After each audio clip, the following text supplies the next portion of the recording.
আসসালামু আলাইকুম। আন ইমরান ইবনে হুসেন রাদিয়াল্লাহু তাআলা আনহু, হযরত ইমরান ইবনে হুসেন রাদিয়াল্লাহু তাআলা আনহু হতে বর্ণিত, আন্না রাজুলান, এক ব্যক্তি, যা আসলো ইলান নবী সাল্লাল্লাহু আলাইহি সাল্লাম, নবী করিম সাল্লাল্লাহু আলাইহি সাল্লামের দরবারে। ফাকলা, সে বলল, আসসালামু আলাইকুম, আপনার উপর শান্তি বর্ষিত হোক। ফারদ্দা আলাইহি, নবী করিম সাল্লাল্লাহু আলাইহি সাল্লাম তার জবাব দিলেন। সুম্মা জালাসা, অতঃপর লোকটি বসল।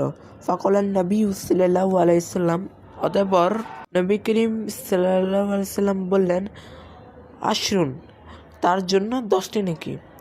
সুম্মা যা আখরু, অতঃপর আরেক ব্যক্তি আসলো।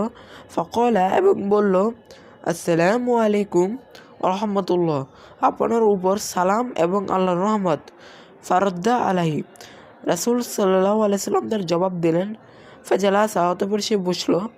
ফাকলত, তখন নবী করিম সাল্লাল্লাহু আলাইহি সাল্লাম বললেন, ইশরুনা, তার জন্য 20টি সওয়াব। সুম্মা যা আখরু, অতঃপর আরেকজন আসলো। ফকলা, অতঃপর বলল, আসসালামু আলাইকুম রহমতুল্লাহি ওয়া বারাকাতুহু, আপনার উপর সালাম, রহমত এবং বরকত বর্ষিত হোক। ফকলা, তখন নবী করিম সাল্লাল্লাহু আলাইহি সাল্লাম বললেন, সালাসুনা, 30টি নেকি।